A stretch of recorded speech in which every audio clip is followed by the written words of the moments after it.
Hey friends, Sean from Draft Therapy here, and on today's review for you, let's start digging out from that lake effect.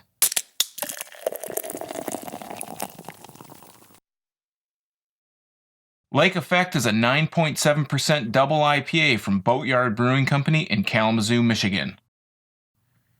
A few months back, I reviewed Boatyard's New England-style IPA Hazy Sunset. I mentioned on that video that if they were watching, I was really interested in trying a few of their other styles, especially since their distribution in southeastern Michigan can be kind of tough at times. Well, Boatyard did get in touch with me, and they sent me a few of their beers to choose from. So the one that had the closest packaging date to this video, to this recording time, was their double IPA Lake Effect. And that's the one, obviously, that I have here with me today. So let's take a look at the label here real quick and we'll dive into it. The one thing that I can say that I really like about, well, more than one thing, but one thing that instantly will tip you off that this is a Boatyard Brewing Company is it has these pastel colors. It has this, it always has like a nautical theme to it.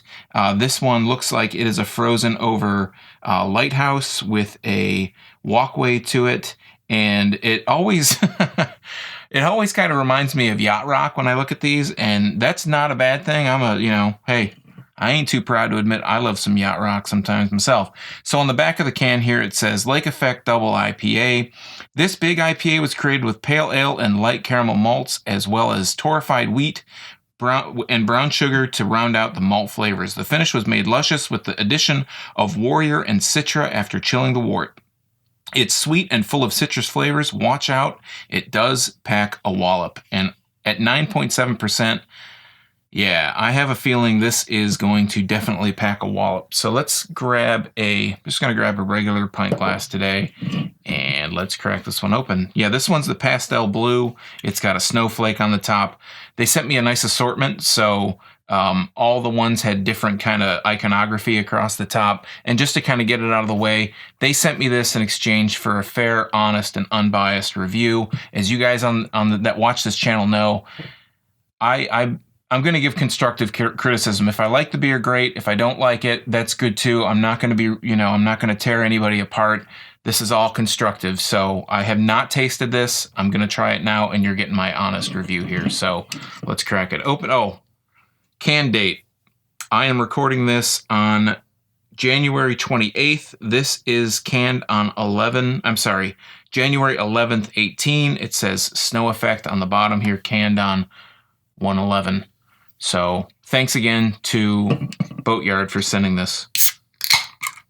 And let's give it a whiff here out of the can, as I am wont to do.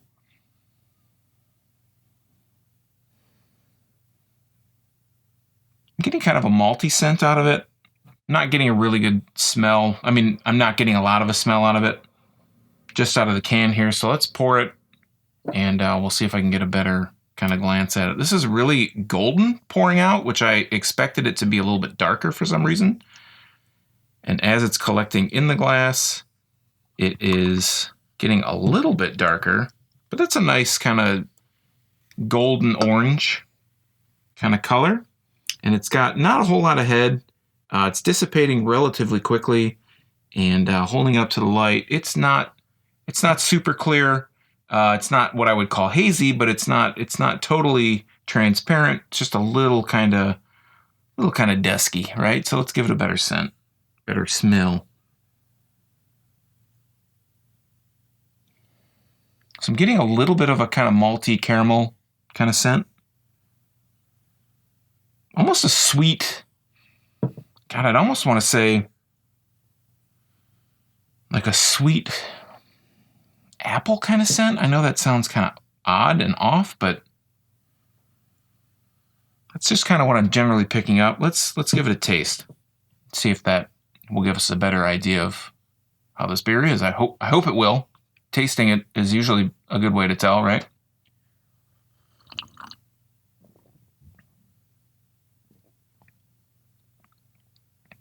Wow. That does pack a wallop. Oh boy.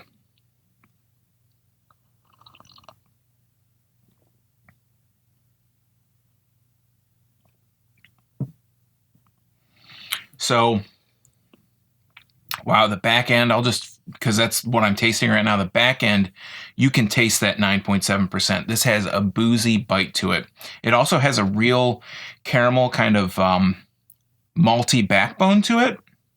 It's almost kind of odd that double IPA or IPA in general can go so far. There's as I'm kind of talking, that alcohol bite is kind of turning into a bitterness. Let's get another drink out of it. I'll give you a little bit better explanation here.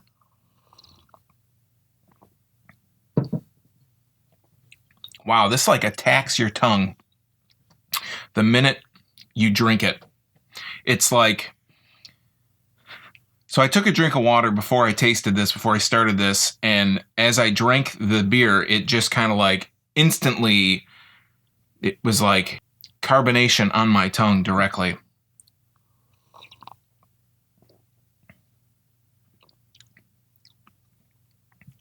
Wow, yeah, it's more like a pale. And it says here right on the can, the big IPA, this big IPA was created with pale ale and light caramel malts. It's almost more like a pale. It doesn't have that typical piney, like West Coast kind of hoppy bitterness to it.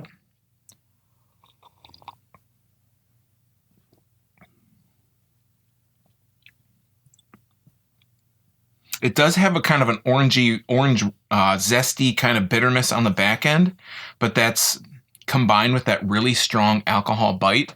Again, when I first take a drink, my tongue feels like it's being attacked by like this kind of weedy taste. And this is, I have to say, I got to give it to Boatyard. This is probably one of the most different IPAs or double IPAs that I've ever had. I don't think I've ever tasted anything quite like this. And I'm not saying that in a bad way, definitely a good way. It bucks the trend big time. It's not typical like what you would expect from most double IPAs, where it might be just, oh, it's an IPA, it's bitter, it's West Coast, it's piney, but just a little bit stronger. This is nothing like anything I have ever had. I can honestly say that. I've been drinking beer for 15 plus years. I don't think I've ever tasted anything like this, and it's really refreshing that it's totally out of kind of, out of the ordinary. It's not something that I wouldn't have expected. Reading the label and kind of looking at them, I'm thinking, okay, it's going to be a double IPA. I'm going to get that kind of hoppy bitterness. I'm going to get the pininess. I'm getting some of that, but I'm not getting much piney. It's more citrusy bitterness. And I don't know if I've ever, obviously I've had Citra hops. That's in a lot of, it has a really strong citrus flavor. Warrior, I can't really say that I've had a lot of Warrior hops. I've been doing this channel for a little bit less than a year, and I've really been focusing on Michigan, obviously all Michigan beers, and I don't think that I can say off the top of my head that I know of any that I've had that have used Warrior hops, and I don't know if that's maybe where I'm getting more of it's getting the kind of the zesty citrus taste. It's not a typical Citra kind of taste, what I'm getting out of this.